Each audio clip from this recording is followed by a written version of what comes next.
What is going down? Sourdough Squad, you know what time it is. It's Tuesday. That means we are getting into the offensive tape here on the SF Niners channel. Get cozy, get comfortable, get whatever you need to vibe out because we are going to hop into the offensive tape. Brock Purdy, George Kittle, the offensive line, Micah Parsons, all that good stuff. So get cozy, get comfortable, and you already know the vibes. Smash that like button, drop an SDS in the chat, and let's get this thing rolling.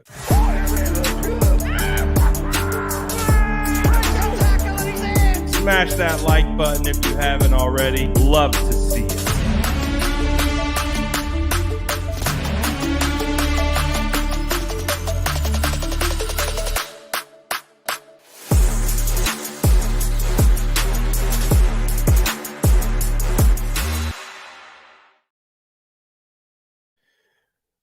What is going down? How are we feeling today on this Tuesday as the 49ers get prepared for the NFC Championship against the Eagles? So it's officially Eagles week, and we're definitely going to be looking into that matchup and everything that comes along with it. But of course, we have to look back at the game against the Dallas Cowboys, and we're going to look at the offense. And let's talk about the offense against the Dallas Cowboys, because after I got through the tape, it was a lot like watching it in real person, to be perfectly honest with you. Normally, you know, we kind of get into the tape and we unearth some things that we didn't see in real time. But to be honest with you, you know, I think it's a combination of two things. I think it was one, we saw definitely a different coverage scheme out of the Dallas Cowboys than we saw out of the Seahawks the week before. Because if you guys remember, we saw a lot of cover three against the Seattle Seahawks, and the 49ers had a great plan to be able to beat that. They had we talked about the cover three beaters last week that they were running like just at will. You had Brandon Aiyuk running open all over the field, all that type of stuff. This was a little bit different. I really like Dallas's plan here, and what's going to be interesting is to see what the 49ers are going to do with this tape now available, and it's going to be interesting to see what the Eagles do defensively and all that good stuff. So we're gonna get into the tape. I see some conversations about it, and as you know, we know what's going on with Charles Omenihu. So I'm not going to get too much into that. I've posted a video. If you want to understand more about the Charles Omenihu situation, you can drop into my YouTube. That's already over there. I'm not going to go too much deep into it because we are here for film, and we'll save that topic for another day. There's definitely more information that needs to come out before we can really have an honest opinion about what's going on. But I think all things considered, not the greatest circumstances that we were looking for this week, especially with Charles Omenihu, who's been playing phenomenal football as all season. So just an unfortunate situation, and we will reserve. I really reserve any opinions for another time, because today I really want to focus on getting into the tape. So we're going to get into the tape right away. We're not going to waste too much time at all, because we're going to see how Brock Purdy did, how the offensive line did, how everyone did in this particular matchup here. And also, do me a favor as we get this thing cooking up, because it was a little rocky to start, right? It was a little rocky to start, but smash that like button. We got a good amount of people in here. We got the OG Sourdough Squad in here. Smash that like button if you haven't already, and we'll try to get this thing juiced up, and we'll try to get more people in here as it progresses. But you can see right out the gate, there wasn't a whole lot cooking up. Really wasn't. The Dallas defense, they were all that you can see. Brock Purdy, they tried to go to a screen in second and long, and Micah Parsons was all over it. Uh, you got to credit Micah Parsons here. That I know we've talked a lot about Micah, and we have fun at Micah's expense. But let's be honest, Micah Parsons is a good football player, and we're going to see it pop up time and time again on tape. As you can see right here, he doesn't get the sack. It doesn't show up on the stat sheet, but effectively, Micah Parsons takes away Deebo Samuel, which is basically the one and only option on this play. So as a result, Brock Purdy has got to take a sack on this particular one. So what is going to be really interesting here is to see the response to the Philadelphia Eagles and what the Philadelphia Eagles do in these types of situations. They have an edge rusher in Hassan Riddick. We know Hassan. We played against Hassan Riddick when he was with the Cardinals. I think we also played Hassan Riddick when he was with the Panthers, and we're going to see him again with the Philadelphia Eagles. So it is going to be interesting to see Hassan Parsons, how they play similar roles and what that's going to look like. So we get our first pass of the game here. You're going to get a slant over the middle to Deebo Samuel. And even though it's a 3rd and 19, I actually like this play because if you watch it develop, I think if you get one more block here, this actually could have busted. And I'll break it down why I think that is. So the design to me, it appears to be, if you see, it's a 2-by-2 formation. They're going to motion Deebo Samuel, and they're going to run him right by Brandon Aiyuk. Brandon Aiyuk and George Kittle are effectively lead blockers on this, right? So they're going to find Deebo Samuel on the quick slant. Deebo's going to get in between the safety and the linebacker, so he's going to be able to clear there. But if you look at Jawan Jennings here, and you can see CMC is going to take Trayvon Diggs is going to come off Jawan Jennings and stay on CMC.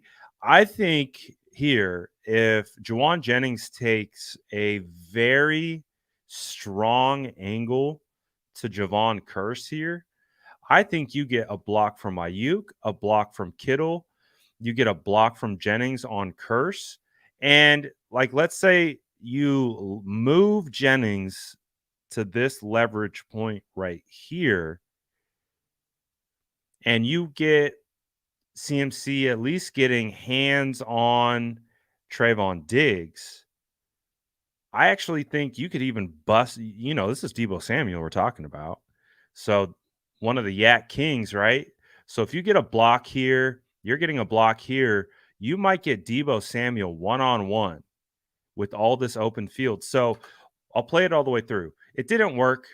The 49ers are going to have to punt, but I like the idea of it. I think from a design standpoint, if you got that block from Jawan, or he was just in better positioning, I think Deebo might have been able to make something shake. But we punt. All right, so 3 and out. Not the greatest start, right? Okay, 3 and out. We're really hoping for a long drive down the field to really set the tone of the game, and we didn't really get it, but it's okay. We're gonna get a nice little run to the inside from Christian McCaffrey. Nothing too crazy there. Let's see what this one is. This is going to be a Deebo run to the inside. Not bad here. Not bad at all. So let's take a look at it. So we're going to get It's basically a counter. You're going to get motion from Brandon Aiyuk across the formation. You're going to see Aaron Banks pull across, kick out to Marcus. You're going to see Trent Williams pull up the hole.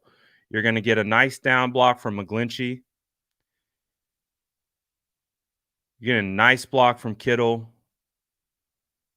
That's nice. I'll take that. I mean, that's blocked up as well as it could get. Look at McGlinchey with the pancake. McGlinchey just straight up dogged that guy. But this is some poetry in motion. When you're getting bodies crossing the formation, you're getting blocks on second level, you're getting down blocks, you're getting McGlinchey pile driving dudes into the turf. I'll take that. Not bad. Not bad at all. But it was a rough day in the office, I'd say. It wasn't perfect in regards to the run game. It was hard to get things going early for the 49ers. It really was. All right, let's see what we got here. All right. So we're going to get our first real Purdy dart to George Kittle. This one was fun to watch in person. I really like this throw.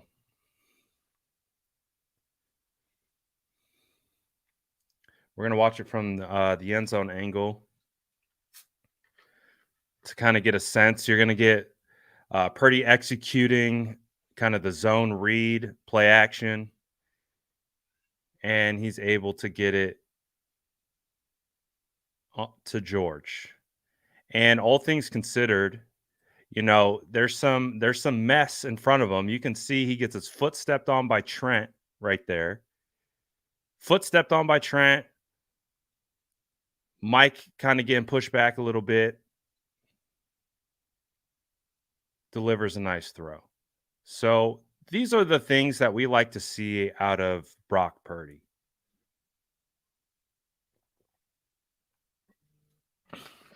One of the things that I'll continue to talk about with Brock Purdy that I really enjoy about his game is that his body positioning, his feet, like he can throw out of the most imperfect places.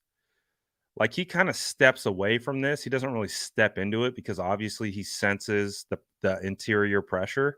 So he kind of steps away, but he's still able to deliver a catchable ball. Even with, you know, Trent Williams getting depth, stepping on his foot, Mike kind of getting driven back a little bit into Brock's lap, you still get a nice catch there from Kittle. I mean, Kittle was the difference in this game. He really was offensively. Kittle did a fantastic job. This one, I feel for Mike a little bit here. Mike was having a hard time with getting his feet tangled up because if you watch Mike's left foot, you can see he trips on Burford, and that just screws everything up. And so we saw this a couple times out of Mike, and I have a really hard time faulting offensive linemen who get their feet tripped up because it happens. You know, like he's getting to the spot where he needs to. Burford's pulling. He's going to replace the gap where Burford's pulling out of, and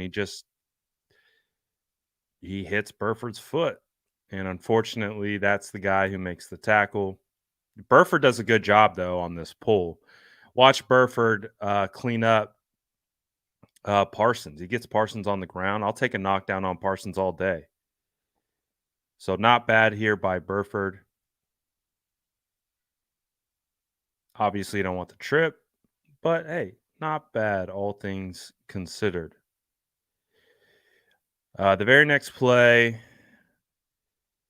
We're going to get a little bit of a risky throw here.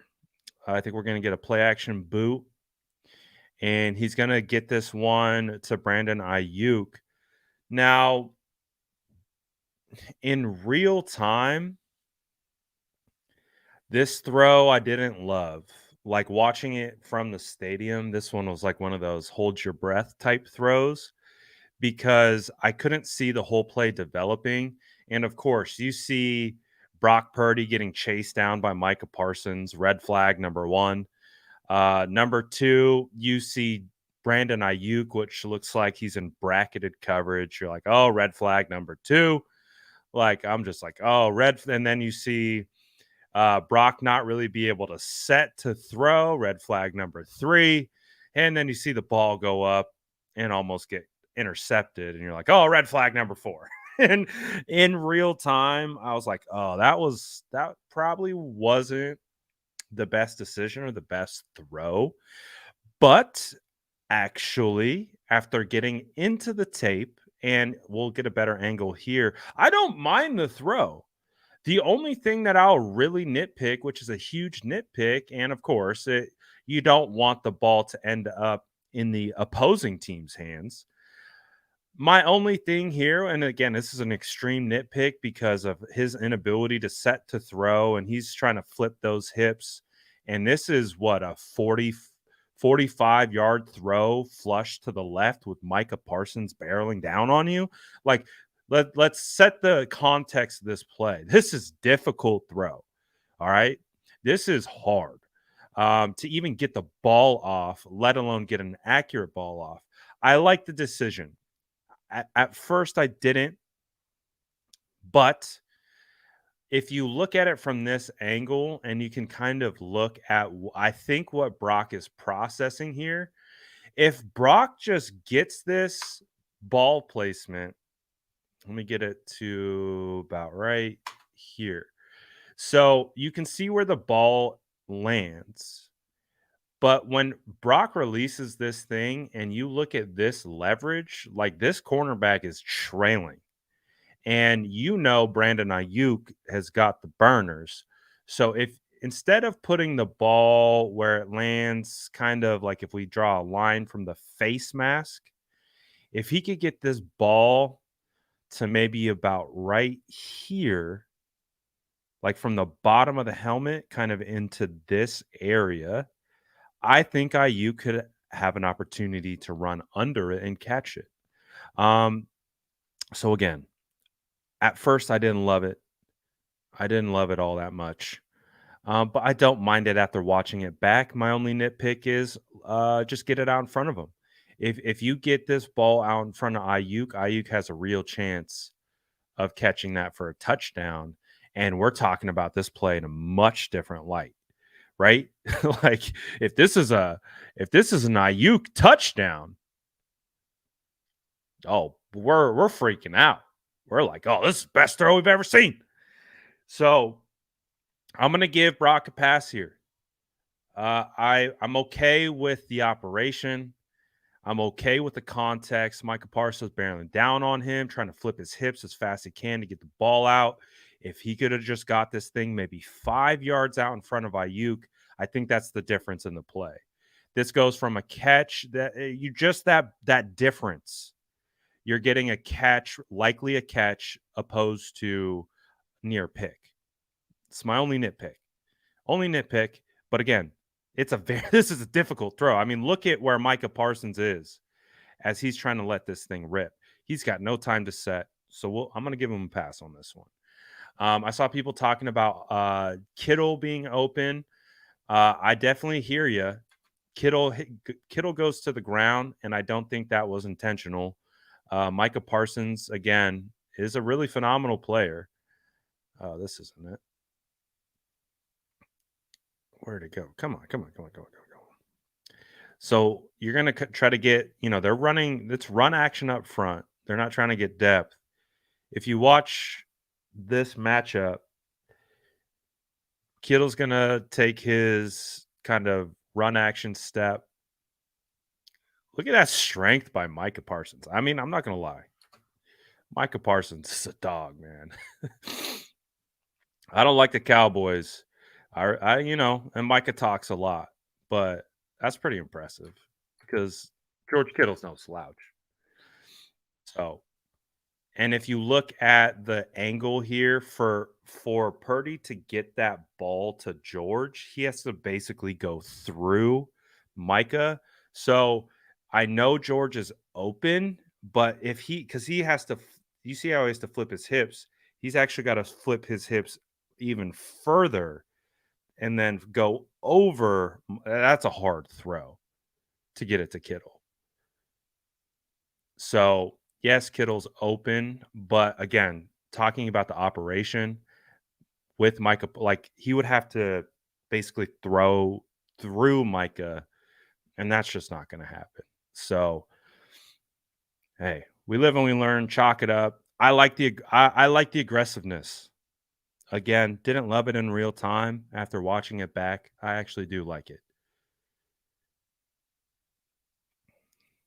This play I saw. So originally, I thought this was uh a good rep by Trent Williams. This is actually a stunt, and actually a well-designed stunt. If we focus right here on 97 Micah Parsons and DeMarcus Lawrence, this is a big looping stunt. So you're going to get 97 slant inside into the A gap. You're going to get Micah Parsons actually physically grab Trent and pull him into the B gap. So at first, when I saw this, kind of circulating the internet, this was a highlight block. It's a good block, but this is Micah Parsons literally pulling Trent Williams out the way so DeMarcus Lawrence can loop around and get to Purdy. So I wouldn't, if I had to, I wouldn't say, this is a great block because it's literally Micah Parsons pulling Trent out of the way. So it's not a bad block. Trent's doing his job, but you can see they're setting up a big looping stunt. So that changes the complexion of what that really is. Um, and Brock he's feeling it. He feels it, and he knows he's got to get that thing out fast. So again, uh, Dallas had a good plan. They had a good plan. They executed at a high level. We got to tip our cap to Dallas in this game from a defensive standpoint. They made it hard on us. They definitely did. And I think it's good timing. We needed a game. We need games like this. I think the 49ers rookie quarterback, Brock Purdy, obviously we got to win these games. But I think going through this kind of adversity where things just aren't really working this is good experience, right? Like sacks aren't great. You don't want to see a sack here, but all things considered, you feel much better pulling this up after a W and being able to try to identify the issues and why this didn't work and X, Y, and Z, right? So if we look at this and try to make sense of the progression, it's obviously play action. They show zone read action. So he resets, and I think the primary is Aiyuk here. And it's close because you have Trayvon Diggs in that hip pocket on Brandon Aiyuk, and you have 28. 28 doesn't bite on juice, and I think that's why Brock doesn't let this rip. I think if 28 or maybe Juice takes a more angled route towards 10, you can see he really flattens this and actually comes back towards the ball. If you can get Juice angling towards the number 10, I think that would have sucked up 28 enough out of the zone that Brock would have let this rip to Aiyuk with Trayvon Diggs in the back pocket. But because you see 28 bails off of it, so I don't mind this decision. I don't. And of course, Debo's doing his best to block DeMarcus Lawrence. That's a hard ask.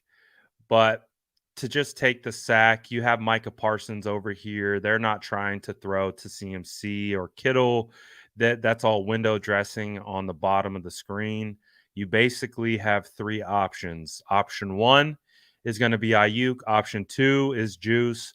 Both options are effectively covered. And you could try to flip it to Debo, but it's also, again, just one of those things where probably you just take the sack, live to play another day, because again, physics apply. How you got to get this ball through DeMarcus Lawrence to Debo, so it's just a difficult throw. Take the sack, live to play another day. So I would say good defense right there. Good defense from Dallas. Again, we were trying to run screens, man. We were really trying to get the screen game going, and the 49ers have been phenomenal with the screen game, but Dallas was like hell-bent at stopping these guys, man. They did a really good job of neutralizing the screen game. I think you got a little confusion here from Kittle and Aiyuk. I don't think you need to block Trayvon.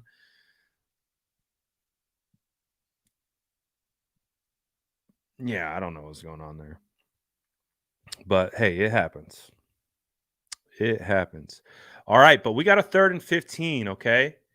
Right? Let's take a look. What's our okay, so we're 3rd and 15, ball on the 26. We're kind of putting together our first drive. Like we're trying. We're clawing away. Brock Purdy just gets sacked. What's the response? This is one of the things that I love about Brock Purdy. How is he going to respond? How are you going to respond? You're going to respond by smashing that like button. Let me know when you smash that like button, and we're going to see a beautiful throw from Brock Purdy. We're going to see a beautiful route to Brandon Aiyuk, and we're going to see a first down. But first, I need you to smash that like button.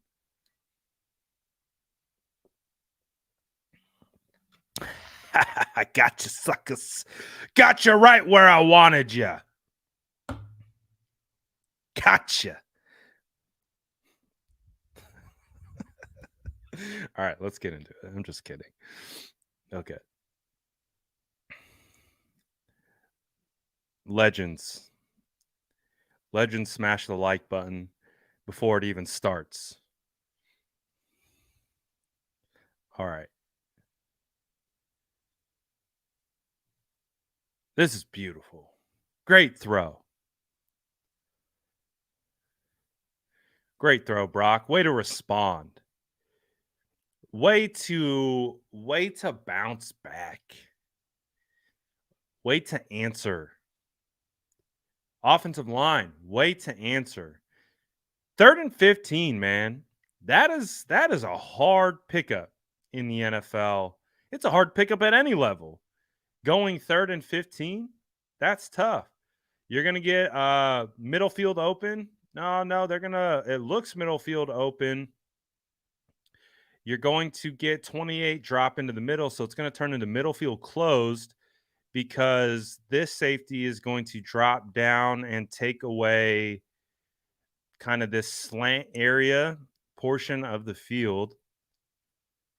And then Aiyuk is just going to push 26 deep. He's going to angle out and then cut in. And then once he gets 26 spinning, he pops on the brakes right at the sticks, turns around, and the ball is on its way. Able to catch it and gets a first down. Great route by Brandon Aiyuk. Great draw. Like, this is one of the things, like when I watched Brandon Aiyuk coming out of ASU, One of the things that I really liked about him was his ability to manipulate. So when I say manipulate, he's going to push outside. That little stem to the outside is going to get the DB to commit his hips, and then he's going to bail inside. DB has to is doing a speed turn and understands that now the DB has no idea where Brandon Aiyuk is. And Brandon Aiyuk is going to pop the brakes, get right beyond the sticks, catches right at the first down. Great job. Beautiful. Beautiful throw, beautiful route manipulation. Great job. Let's look at the blocking up front. Trent Williams on Micah Parsons. Great block. Look at him. He just stops. He's like, "You're done." Look at that. Good job by Trent Williams neutralizing Micah Parsons. Micah Parsons got nothing on Trent. You're going to see that vertical pass set. You're going to see him reset and re-anchor. And right when you look at that leverage, like Trent Williams is much bigger than Micah, but when you get that angle to Trent, like you're not getting past Trent. You're done. 97 is going to try to take an inside path to the quarterback. Aaron Banks is just going to wash him out. Great job by Banks. We're going to get Brunskill and Brendel just looking for work. Brendel's going to end up taking 92, and Mike McGlinchey is going to get 56. That's a great job by Mike McGlinchey as well. So all around, good work here. All around, good work here. This one is dope. It's not. I don't think it's a big gainer, but this sidearm pass is freaking sick. Like these are one of the things that I love. Like we got a good one, guys. We got a freaking good one. Like just imagine this kid with a full off season. Like he's going to be able this might go under the radar because it's not a big gain. It's a pass to the flat to Christian McCaffrey. It doesn't really go for anything. But just look at the process involved. Brunskill's going to get beat pretty quickly here. Brock Purdy looks like he's reading George Kittle first, but he feels the pressure, so he understands he's got to bail out instantly. He doesn't even have an opportunity to reset his feet. Look at his feet. Like that type of foot placement would have you thinking he's going vertical with the ball, not horizontal. And again, I talked about it earlier. I love that this kid can literally throw out of any position. This is a straight sidearm throw, and it's a dart. Drops the shoulder, drops his freaking arm slot, and just whips it. Look at it. It's on a line.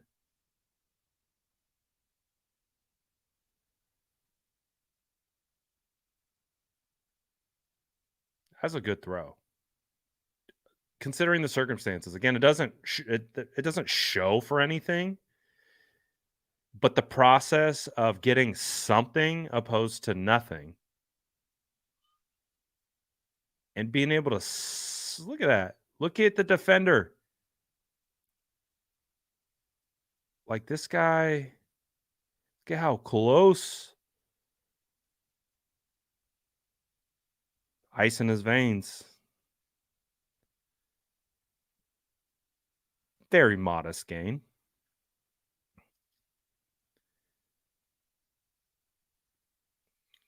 Ooh, that was close to being a fumble. Ref blowed it dead right before they fumbled that, right before he pulled that out.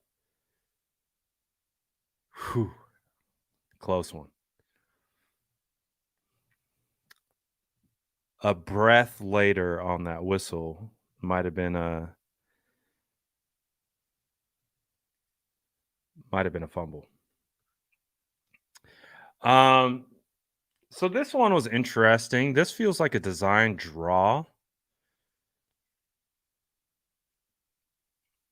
So we got a quarterback run here up the middle. Interesting.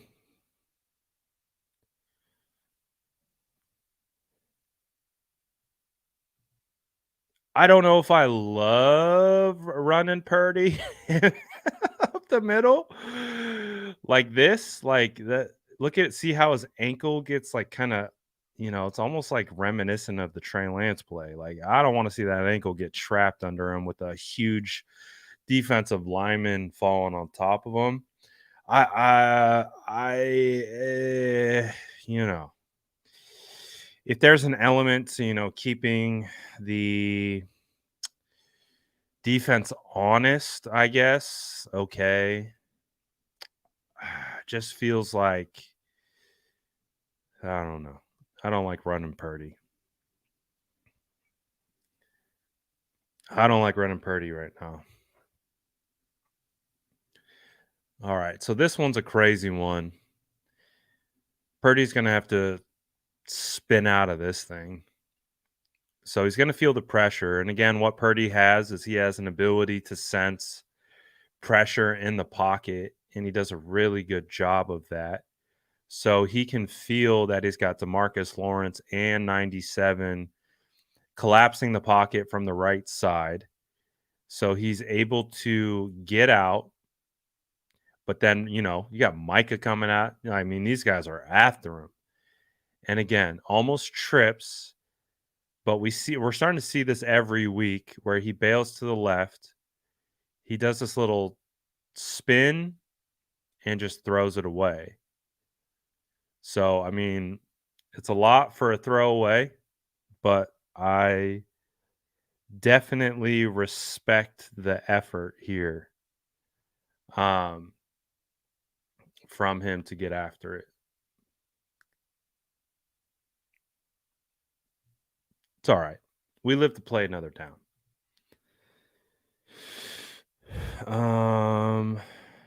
Oh, this one for Trent Williams, I think is a really good play to just show his like elite footwork. Like to have your foot in that position, you're gonna get it's like a inside counter spin move from Parsons, and just look at how quick and seamless Trent like do you see that little hip movement and just him being able to reset and kick his feet just immediately puts him in the proper position to mirror Micah Parsons. This is why Trent Williams is elite. This is why Trent Williams is one of one, and there's no one ever to play the position that can do this. Like, this is so difficult because at this leverage point where his right foot is up, to then be able to kick it out and then go into a shuffle step and mirror Micah, like that's Micah Part. Like, yes, we've talked a lot of crap about Micah Parsons, but I gotta say, he's probably the best defender I've watched on tape this year. Obviously not named Nick Bosa. If I had to, log any of the opponents that I've watched this year, I feel like Micah Parsons has got it. Micah Parsons is on a different level than Max Crosby. Way different level than Max Crosby. Micah's a problem, man. He's strong, he's physical at the point of attack, but he's fast. He is kind of like a prototype. He can do everything. But again, this is just showcasing why Trent Williams is the prototype, why he is one of one, and why he's the best.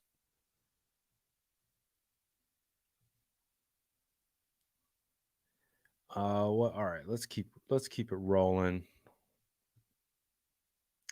What's this one? We got Purdy bailout. So we got one of those. So we saw this a lot last week.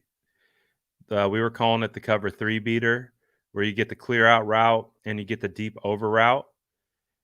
It looks open, but you've got Van Der Esch, Bale. So I don't know what the thought process why he didn't throw it to Debo, because it felt like that's where he wanted to go. Like you can see that. He wanted to go to Debo. He decided not to.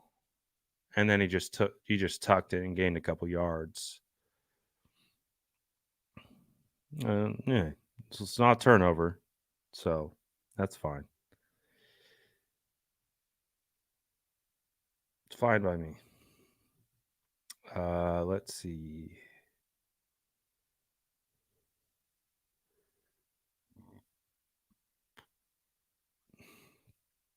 I thought this could have been a big gain. I don't think it's designed to run up underneath Banks, but for the sake of argument, you get a really good block from Elijah Mitchell on 6. If Kittle were able to run underneath Banks and Kittle got to Trayvon Diggs, that might have been a big gainer. Again, I don't think that's where it was designed to hit.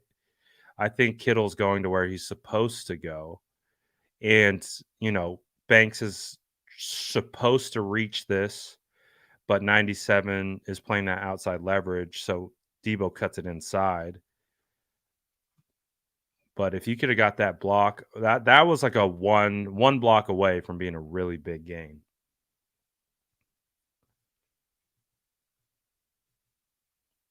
Let's see. What's this play? A little Purdy dart. Little Purdy dart to CMC, nothing crazy.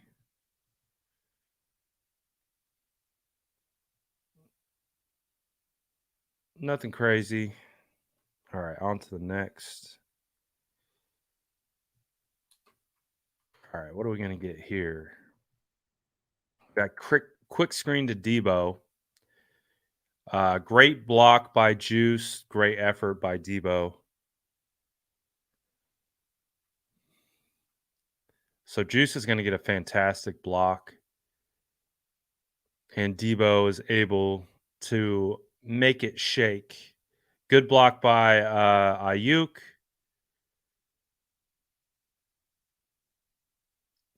Look at Juice gets just enough of Curse and sends Curse flying. And then Debo's able to almost get a first down. So not bad.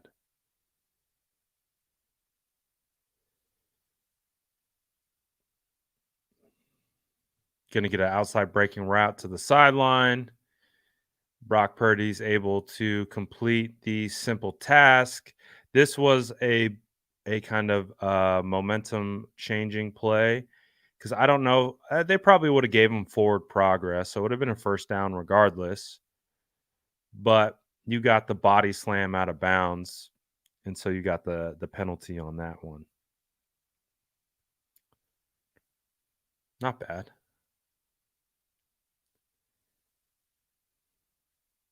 I'll take it. I'll take it all day. Good protection up front. Easy. Find your first read. Bang it on them. Easy.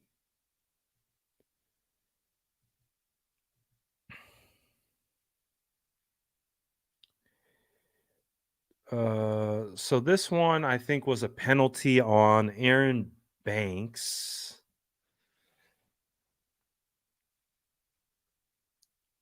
So yeah, they're going to call the penalty on Aaron Banks. But if we look really closely at 96,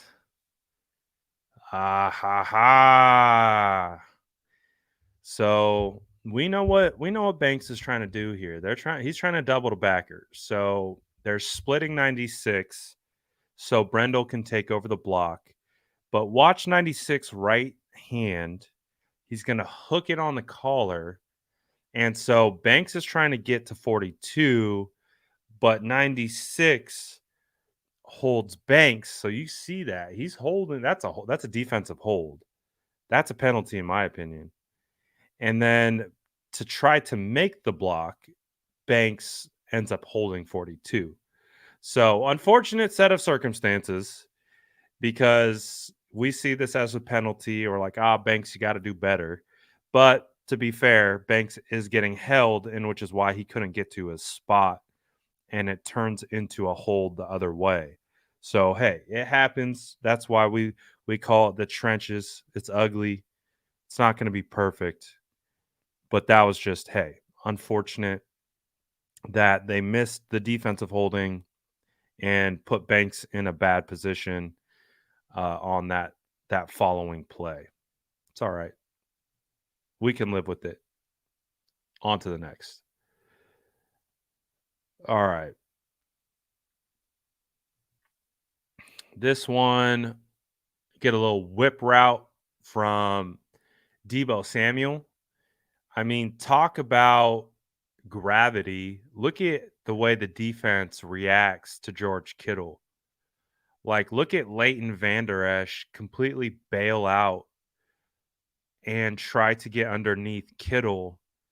And Brock Purdy makes a fantastic read and sees that and just bangs it on Deebo Samuel. And Deebo's almost able to pick up all that yardage back and then some on this play. So again, Brock Purdy as a rookie continues to show that he's making the correct reads. He's seeing the defense and he is making his decisions based on what the defense is giving him. Okay, Leighton, you're going to bail. Perfect. I'm going to go right off to Deebo and we're going to let Deebo work. Not too shabby at all. Someone saying BA is wide open. Yes, he's wide open, but I'd probably venture to guess that Brandon Aiyuk is the fourth read in the progression. So that means I'm going to say Kittle's 1. I'm going to say Deebo's 2. I'm going to say Juwan Jennings is 3. And I'm going to say Aiyuk is 4. So you have to understand the process. He's planting his foot in the ground. He's identifying safety. He's identifying inside leverage of these backers. He's seeing where they're going. And then he's seeing Deebo break open. So for Brock, the process of the play is on point. I don't think it's very rare that you're going to go from 1, 2, 3, 4. And then by the time you get to 4, you see how far Brock would have to throw this. The safety could eat up that distance relatively easy. So I get it. It looks like Aiyuk is wide open, but all things considered, this is the correct throw. This is the correct read. This is the correct operation. I know Aiyuk looks open, but I don't think that's how the structure of the play would work out.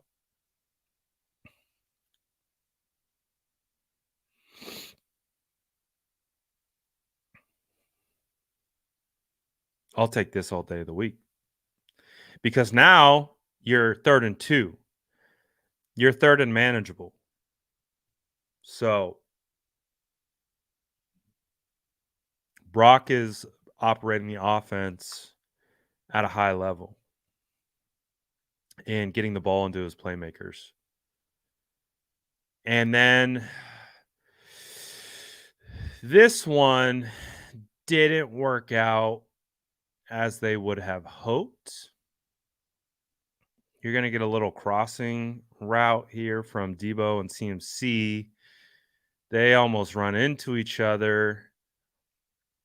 And then Brock is going to feel the pressure, and then he's going to bail out. If he would have made this, it would have been a beauty. but he just pushes it a little bit too far, out. I gotta look that up. I gotta figure out how to make my pointer bigger. Pause. So you can see Brock feels the pressure from the left side. So he's going to bail out. I like the idea. I like the process. Just unfortunately sails on him. So they got to kick a field goal, right?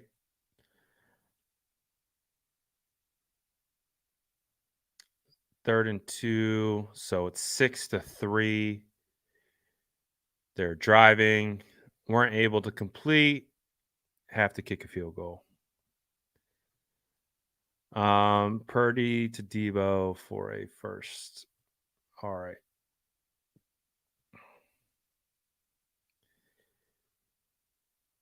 So we're gonna speed on up to the next play.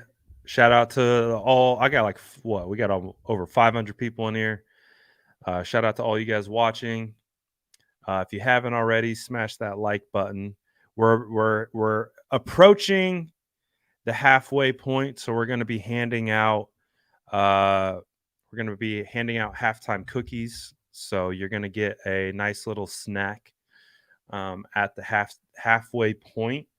But as you guys can kind of sense, right? Like we're getting good plays in spots, but we don't have too much rhythm, or we're kind of stalling out, right? Kind of stalling out. We haven't been able to really sustain drives. Well, we haven't been able to sustain drives that have ended in touchdowns. So that's where we're at. Listen to Harris. Got 414 likes. We should be able to get to 300 in a blink of an eye. Shout out to Sourdough Squad and the Sourdough Lurkers. We see you guys. But hey, that's a good throw. I like the read. Very confident. Understands he's got man coverage. And they're playing outside leverage. And he's able to take advantage and make the decision quick and get the ball there quick to give Deebo Samuel an opportunity to make a play on the ball.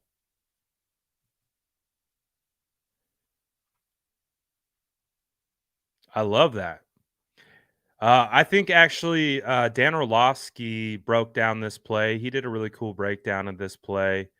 And he actually called for why he believes the NFL is going to have to start reevaluating how they evaluate quarterbacks, because we put so much emphasis into the physical tools that we don't give enough credit to the processing ability to be able to understand the coverage and then bang it on to Deebo Samuel to get this thing for positive yardage. And I've found myself kind of in the middle of that conversation. Like, yeah, I want the next Josh Allen. I want the next Patrick Mahomes. I want the big arm, big bodied quarterback, the Trey Lance, right? The guy who can run it, the guy who could throw it a mile, and all that type of stuff. But honestly, we understand some of the best quarterbacks in this league are the best processors. Ooh, what was this one? Oh. Oh. This was the viral one. This was the viral one. Hey, we've been we we couldn't be doing an objective film breakdown if I don't show this. You guys know it pains me to show it, but Micah got him on this one, man.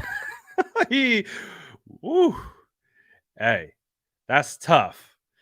That's a tough one. Again, like all things considered, like I've told you, then this is just my opinion. Micah's the best. Micah's the best player that I've seen the 49ers offense go up against this season. I mean, he gets the just that's crazy, man.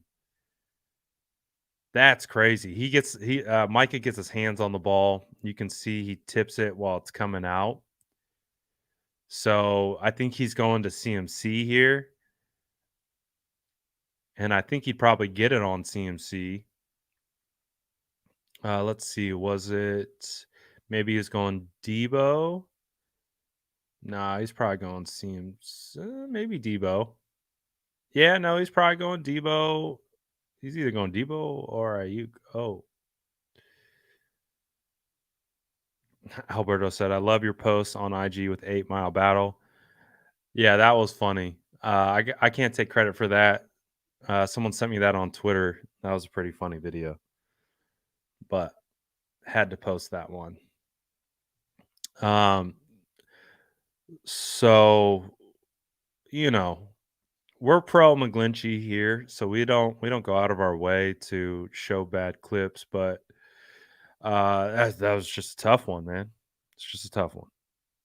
And Micah Parsons disrupted the whole play as a result. And again, it's why it's a great play from Micah. It shows why Micah is like to me, it's Nick Bosa and it's Micah Parsons right now. I mean, you could put TJ Watt in that category. You can put Aaron Donald in that category of best defensive players. But like, this was the first time that I really watched Micah Parsons, and he's freaking good.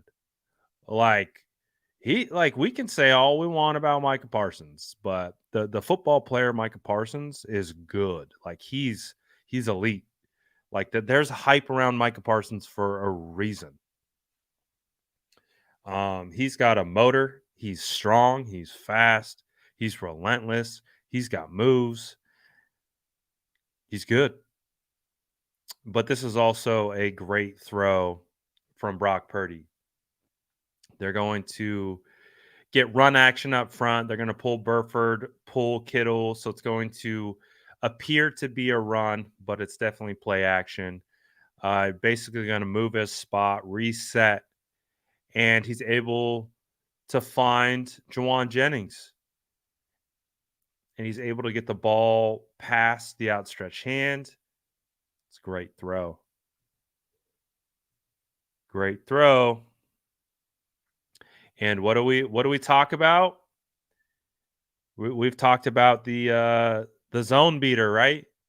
You get the clear out route by Aiyuk, and you get the deep over by Jennings. They love this freaking route. They love it. And I just have not seen any other quarterback in the 49ers offense execute and hit this with consistency other than Brock Purdy. It's a great job. Patient, waiting for Jennings to clear the next throwing lane or the next throwing window. Puts it right on him. Accurate. Great throw. Great throw. Beautiful. One more time. That's a beauty. That's the 7th. That's Mr. Irrelevant, ladies and gentlemen.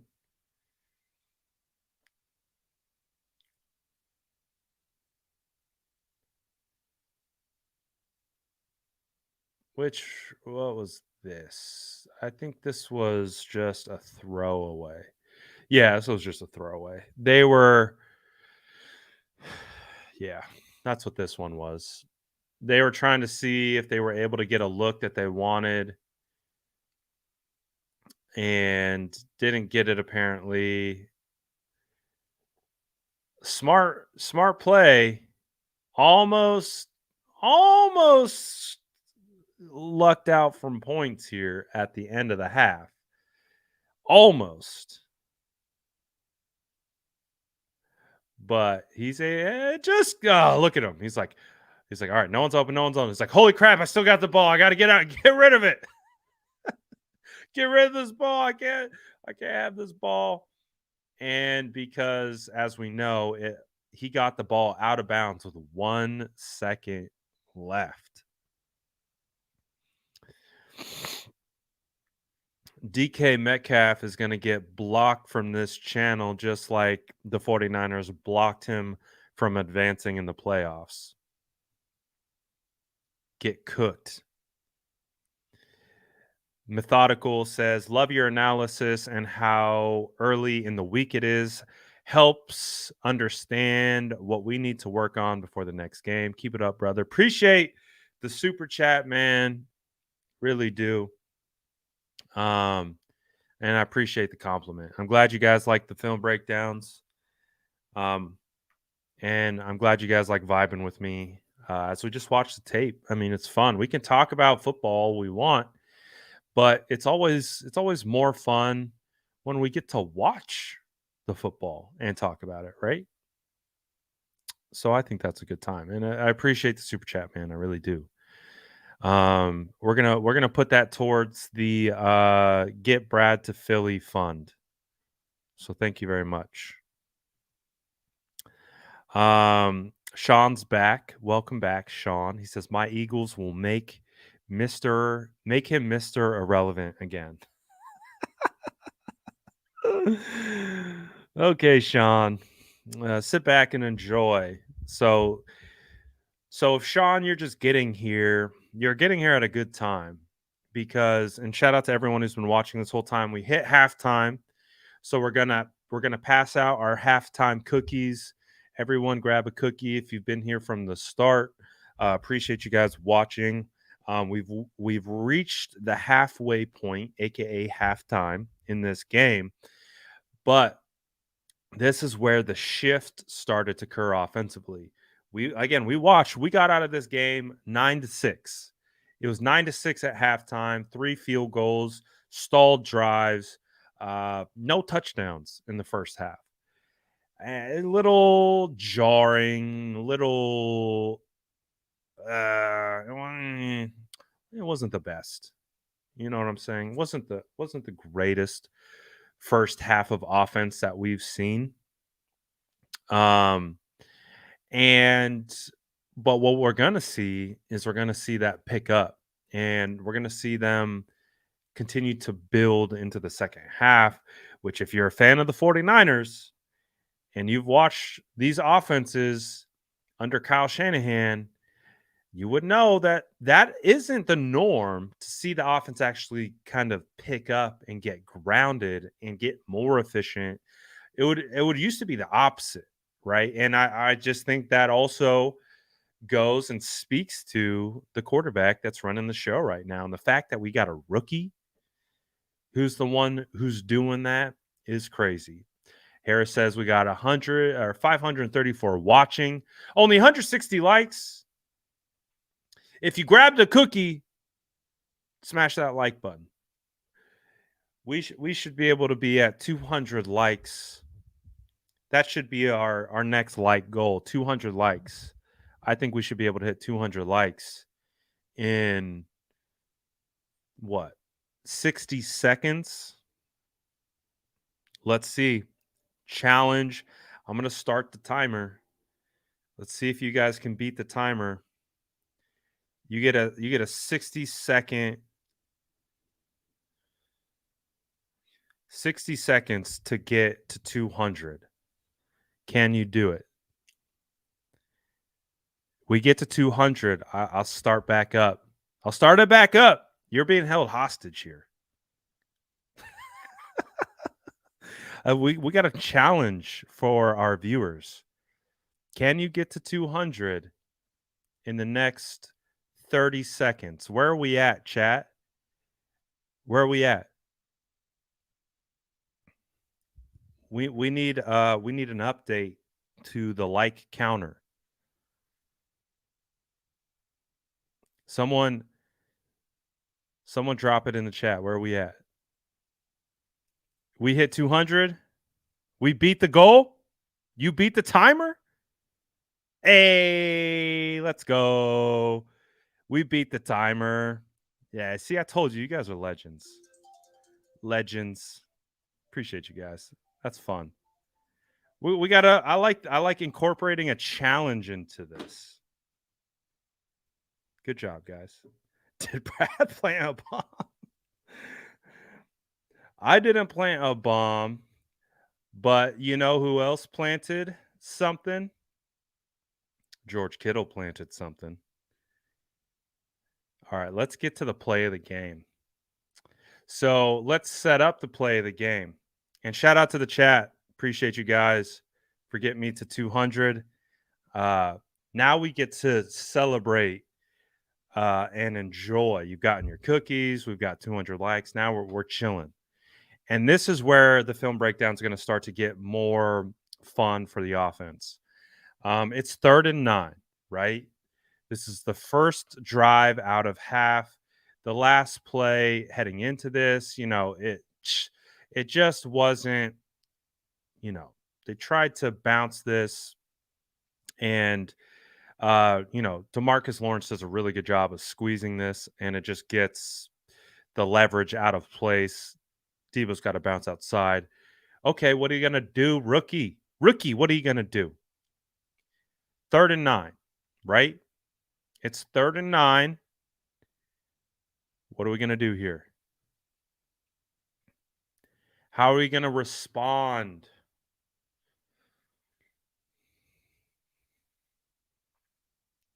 How is the rookie going to respond? Wait. Oh, no. Sorry. It didn't respond. This is how he responded. By nothing being open. Everything was covered for the most part. And he tried to throw it up to CMC, and it didn't go well. So it wasn't great, actually. What a terrible setup that was. I was a drive behind. Okay, let's reset that. We're going to get a penalty. It's going to push us back. We're going to run up the middle. Decent little push. Nothing crazy.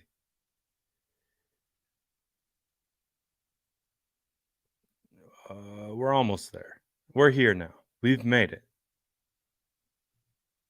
There we go. And we're going to get the play of the game by George Kittle. The spark. There we go. Now we're back on track. Hey, Sean, pay attention. Quit lollygagging. Pay attention to what's going to happen to you this Sunday. That's a rookie, Sean. And that's the best tight end in the NFL. So I hope you have an answer and you have a plan for the legend. And again, there's been a lot of back and forth. Is Kittle eligible? Is Kittle not eligible? I'm going to be honest with you. I have no idea. I don't really know the eligibility rules. I don't know if juice being to the outside of him makes him ineligible. I really don't know. So I'm not going to pretend like I do. But regardless, Kittle wasn't supposed. I think that's what Kittle says is he wasn't in the progression because he's not running a route. He's blocking. They're executing run action up front because it's a play action naked boot. And Kittle blocks. And then he's in open space. And he's like, hey, throw it to me. And Brock Purdy going through his read progressions. I don't mind the decision. I mean, you've got basically Brandon Aiyuk triple covered here. Look at all three of these guys tracking down Brandon Aiyuk. Debo's one-on-one with Trayvon Diggs. but it looks like Debo's running more of a clear out route just based on kind of the effort that he put into that route. You have Juice on a little check down, and Kittle's like, oh, let me just leak out the backside.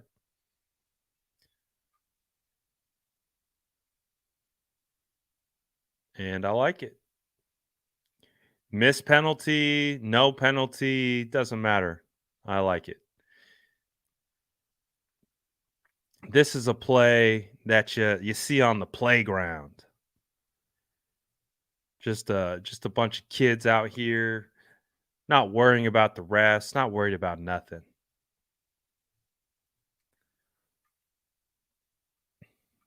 Just making plays.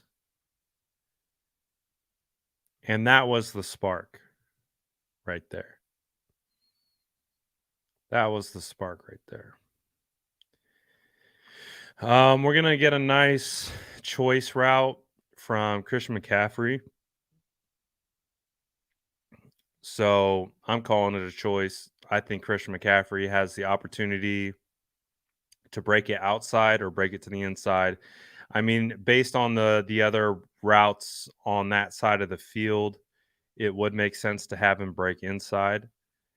But also, just a good job to make the catch and then sneak outside, puts Leighton Vander Esch into the turf. It's a good game. I'll take it. I'll take it. And again, Brock Purdy. Sean, pay attention, Sean. Pay attention to the rookie, Sean. Look at his feet. Look at his shoulders. And look at the ball placement.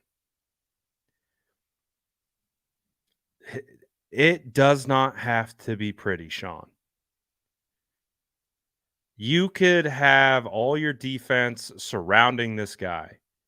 He could be backpedaling. He could be fading to his left. His feet could be pointing in the exact opposite direction of where he wants to throw this, and he'll just sling it. Like, it's a short throw. It's what, 10-yard, 15-yard throw, but he's fading to his left. Feet are all the way pointed towards the sideline, and he just flips it to CMC. That's pretty. That's pretty. Pretty work. What do we get here? We get a nice little rumble, nice little gain up the middle. Okay, we'll take it. CMC. We got another run from CMC. Good blocking. And so we're starting to see the offense kind of pick it up. We're starting to see better blocking. We're starting to see more chunk runs. And that's where this offense finds itself at home. When they're able to get these chunk type yards, obviously you want the big hitters, but to be able to just get blocking, you're going to get all these blocks up front. CMC just finds the crease and he gets a nice gain. You're starting to see the kind of rhythm build, the momentum build for this team. This one, Kittle gets a phenomenal block. I love this block by Kittle. They're going to motion him into the backfield. They're basically going to use him just like Juice. They're going to pull him across formation. Kittle's going to take out 92, and then Elijah Mitchell's going to run right off of a really nice down block from Burford and McGlinchey. You get a really nice block from Juwan Jennings. And look at Mitchell's feet to be able to get through that mess, stay on balance, and just keep trucking. So this 1-2 punch is really nice. Okay. This one, though, after we get the run, is going to be a little scary. because we almost get an interception here. Woo! This one was scary. And if I had to diagnose this, just I guess a good play by 42. Brock really tries to get this thing right past him. Almost does. It would have been wild if he made it right past 42's ear hole and put that on Aiyuk, but hits 42,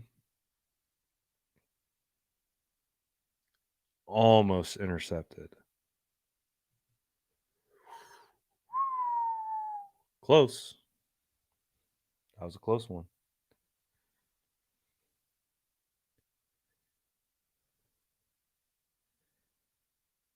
And then we get a sack, but watch this route on Kittle. Again, this is what the Eagles defense is going to have to try to stop.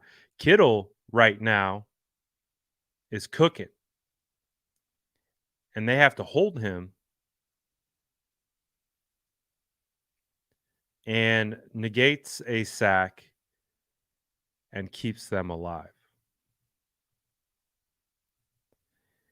So I think I saw some tweet from like a Philadelphia Eagles beat writer or something saying that George Dallas Gogurt is better than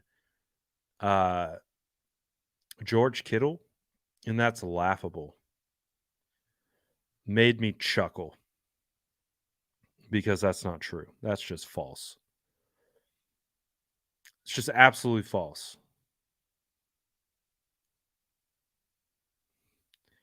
So Gogurt he's just not. I don't think he's a bad tight end, but the fact that he can't even be mentioned in the same name with George Kittle. What are we talking about? Laughable. I really like this run from Juice. I love these quick hitters that they do to Juice because they don't even block the defensive end. They keep the defensive end free because I think these DNs are so used to getting kicked out from either pullers or even Juice coming to kick them out that when you hand it off to them, you get a natural lane. Like 42 doesn't even know that Juice has the ball. Look at 42.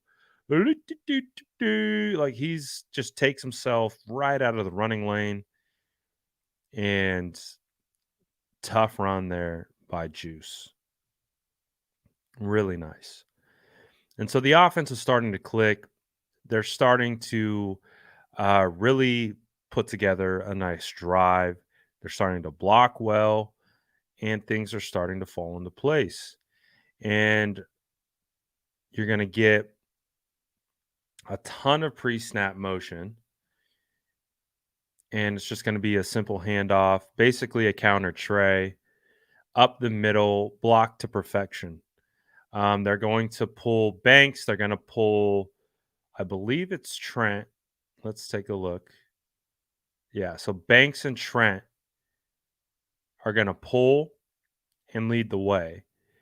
You're going to get the kick out on DeMarcus Lawrence from Banks. You're going to get Trent pulling into the hole on 42. And you're going to get a masterful down block from McGlinchey and Burford. Look at McGlinchey. So he's going to create, look at that push.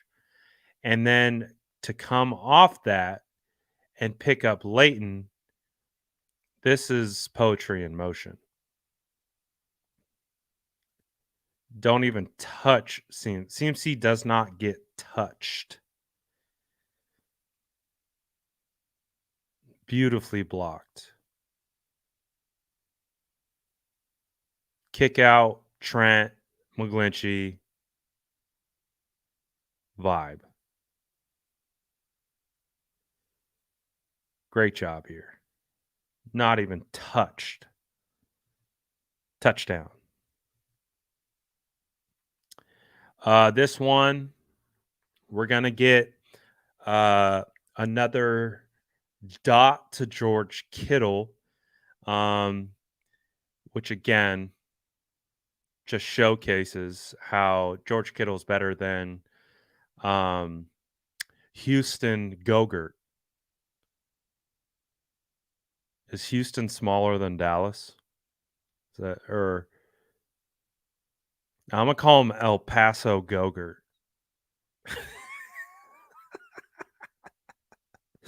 Just pick a random city in Texas because his first name's Dallas. So just pick a random city in Texas and just call him Gogurt. Houston Gogurt.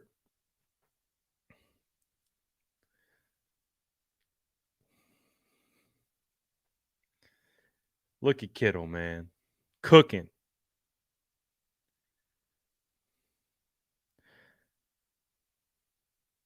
Amarillo Gogurt. Arlington Yogurt.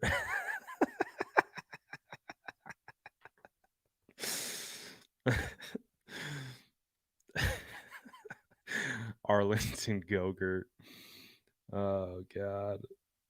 So good. Dallas Fort Worth Gogurt.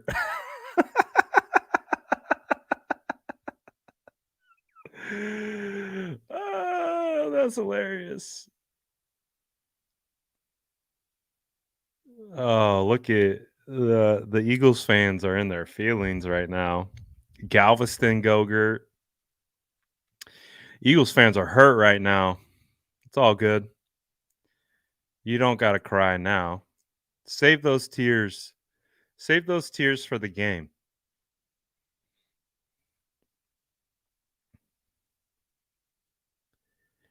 All right, we're gonna get a really nice play here from Elijah Mitchell.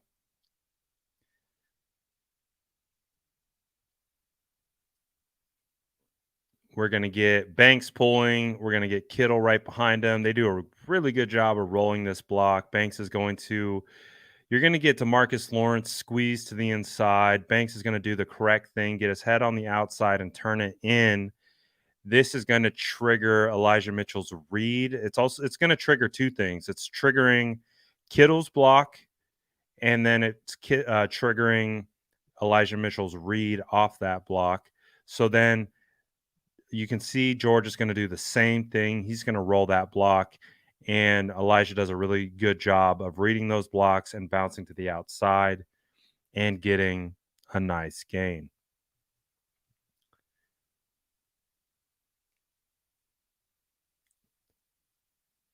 Next play up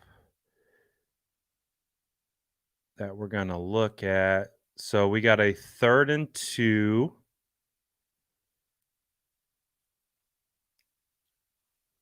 Third and 2, 2x2, and then they motion CMC into the slot, and then you're just going to get Brandon Aiyuk on a nice little quick slant.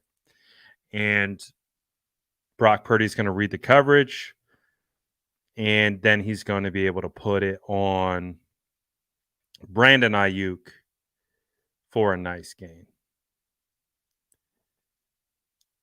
Easy money. We're hitting our home stretch, people. Smash that like button if you haven't already. Almost to 300, I think.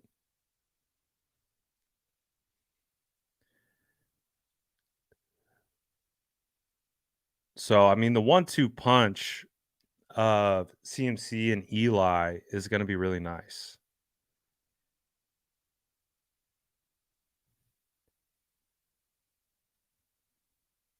And, this is what I think the Eagles are going to have to really be stout against. They're gonna have to really have to figure out how to stop these inside runs. Um, they have a good They have a good pass rushing unit, but they have one of the bottom ranked run stopping units. And so there is a bit of an Achilles heel to this Eagles team. And so I hope our Eagles fans are getting up to speed with what they're having to work against here with the San Francisco 49ers, because we want to run the football and we're going to run the football. And then we're going to hit you with play action. And if we get you into that rhythm of 4, 5, 6, 7 yard chunk runs, and then play action off that, and we start hitting, the Eagles are going to start spinning, because that's where the 49ers do the most damage. So if you see this run game pick up, and then you start seeing play action executed, you start seeing the quick slant game, you start seeing screens, like, then the 49ers have an opportunity to really put the Eagles in a bind. I mean, it's going to be a tough matchup.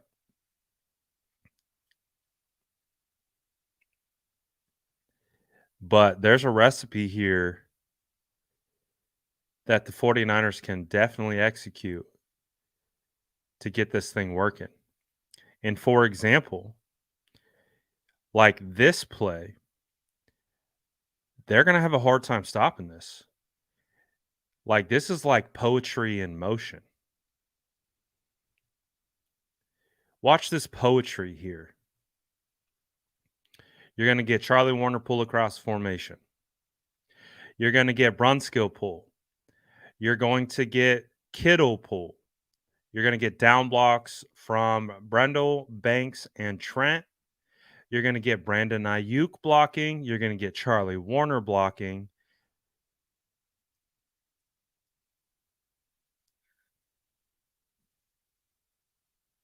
Look at that block by Charlie Warner on Leighton Vander Esch. Leighton Vander Esch is like, oh, I got this. Nope. Charlie Warner comes and cleans his clock. You get the kick out from Brunskill. Charlie Warner cleans Leighton Vander Esch out. Kittle comes in, knocks 42 out. You get a nice block from Aiyuk. Look at, hey, Sean, see number 11? This dude can cook your ankles, but he is a dog. Look at him. Look at him squaring up on number 6. You punch Aiyuk all you want. You're just going to look at Aiyuk, not even flinching. So you could talk all that mess about the 49ers all you want, but you got some real dogs coming to Philly. Like, look at Aiyuk.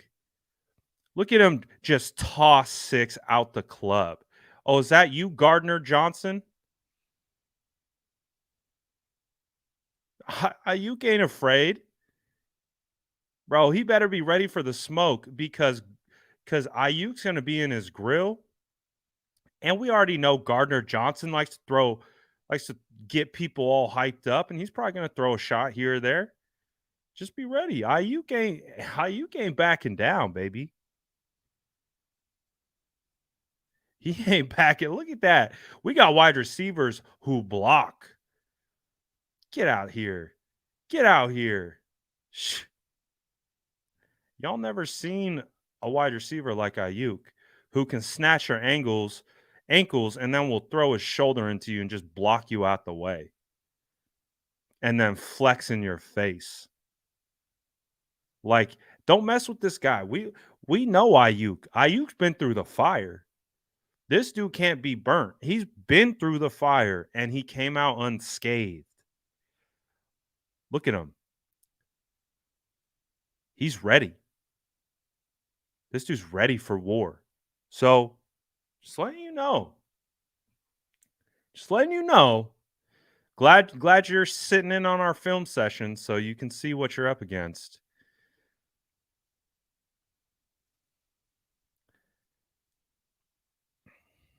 But hey, The more information for you, the better. All right. We got 2 nice plays left. This one was almost a first down, but just missed out. Just missed out on the first. And then defense does what the defense does. You're going to get a quick slant to Kittle. Easy. First down. Houston Goddard ain't got nothing on him. Houston Goddard. Sorry, Houston. Houston, we have a problem.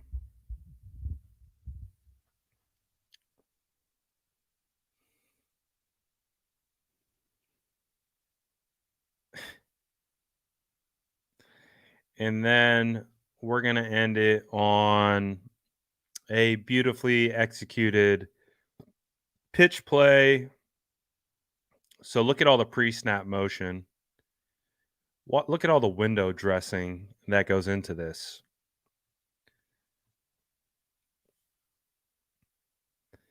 And then you're just going to get a well-executed pitch. McGlinchey's going to get out in front. You're going to get, oh, who's that? Is that Brandon Aiyuk again? Who's this guy? Who's this guy? Oh, is that Brandon setting the edge again? Are you getting great block by McGlinchey? A great block by Juice?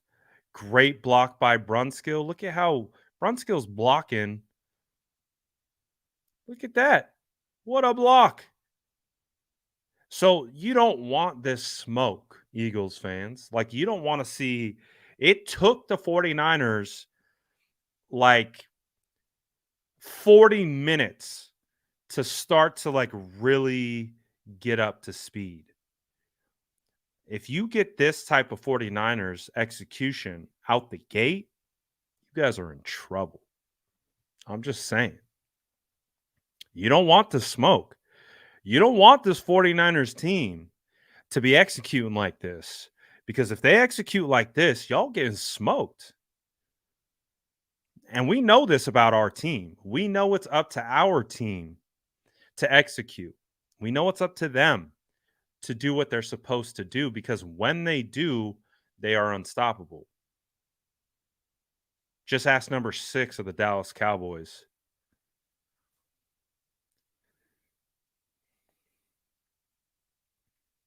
And that's all she wrote. Smash that like button if you haven't already. Appreciate everyone hopping into the live. Shout out the Eagles fans chiming in. Always good to see the opposing fan base really want to learn more about their opponent. It's good for you guys. Good for you.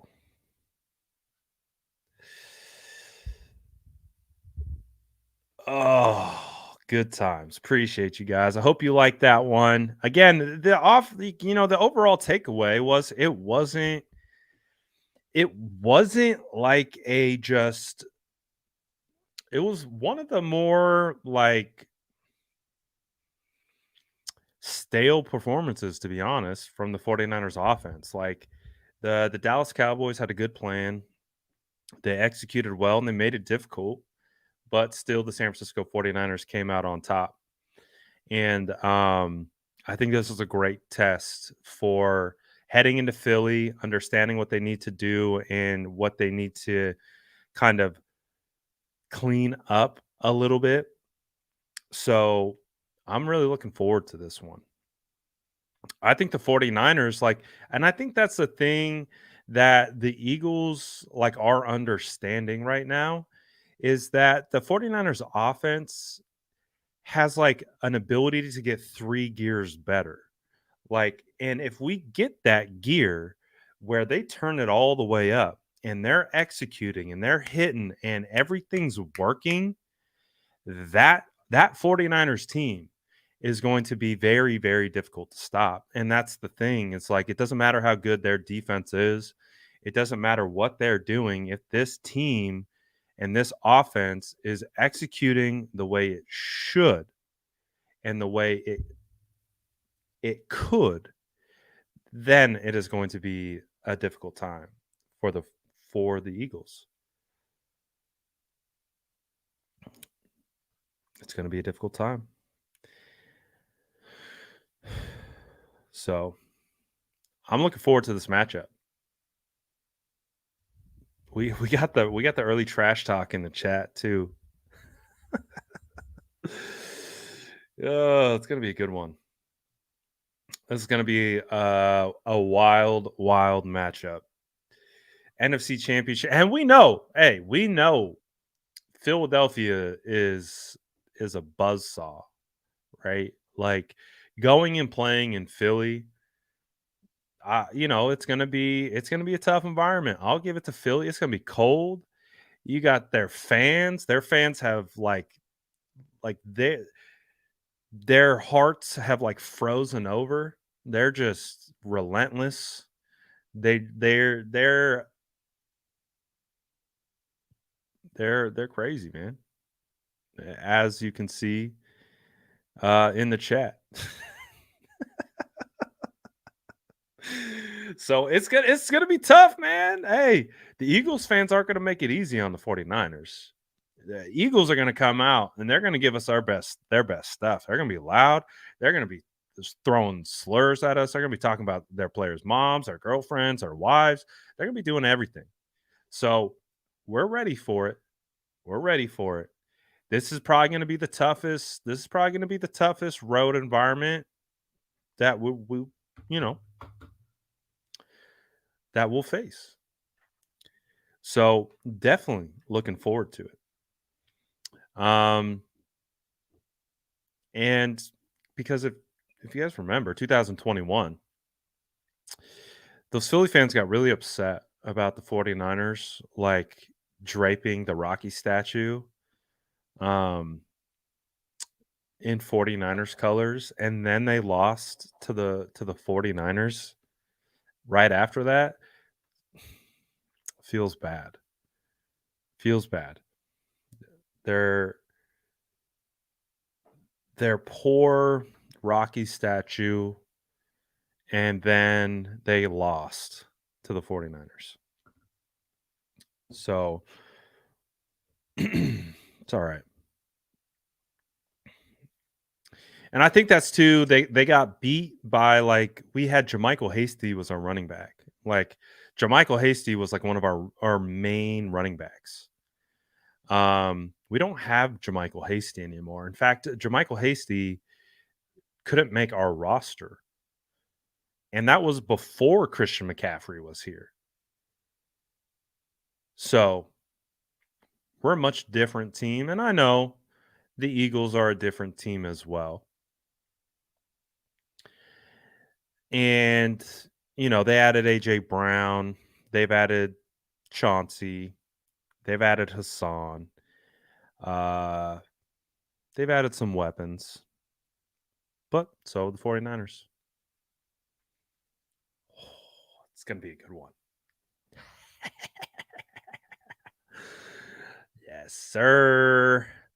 Yes, sir. Appreciate all you guys, man. Smash that like button if you haven't already. What did we end today with? What was our final like total? Let me know in the chat.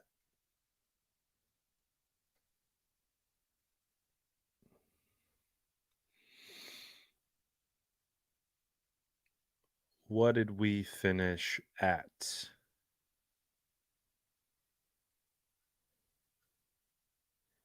270. Oh, we could hit 300 before we get out of here. We could hit 300. We've got 30 sourdough lurkers. Guarantee you Sean hasn't smashed that like button. So Sean, do us a favor. Smash that like button up, my guy.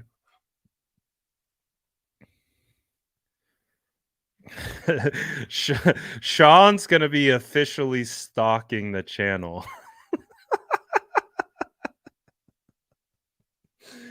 Sean's like, I'm about to just put post notifications on, my boy. Come on back. Come on back. Just put the post notifications on. Make sure you smash that like button while you're at it. We'd appreciate it.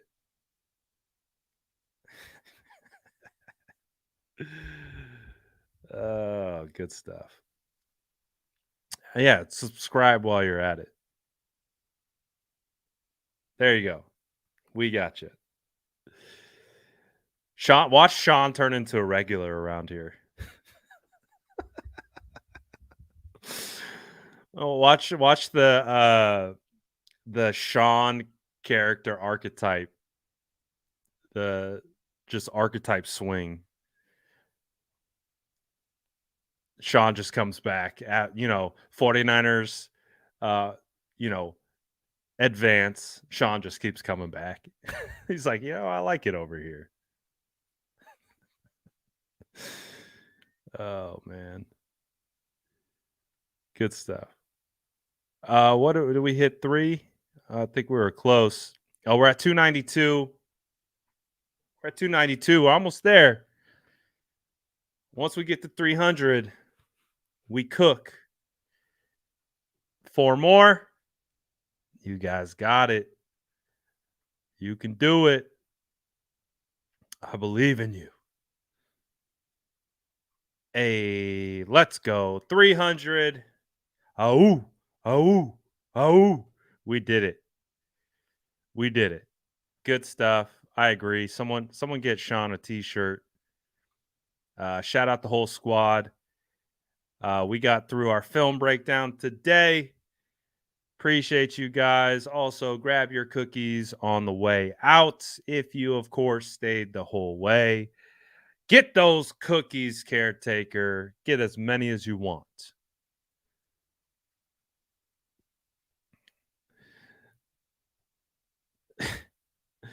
Derek says, Sean, we do love you and appreciate all you do. I'll see you guys tomorrow. We'll see Sean tomorrow as well.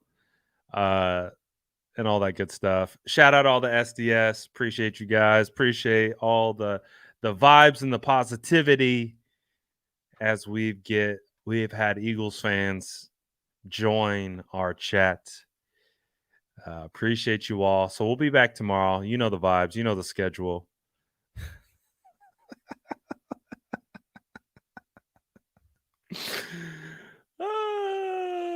Good stuff. We'll see you tomorrow, Sean.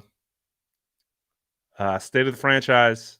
You guys know the vibes. Spicy Aponte. I'm curious to see the reception Spicy Aponte and Sean have. So be on your best stuff, Sean. Because Spicy Aponte very well could cook you. So we'll be back tomorrow. State of the franchise. Wednesday. You know the vibes. And we'll talk about all the things coming up tomorrow. Appreciate you all. I'm out of here for now. Peace.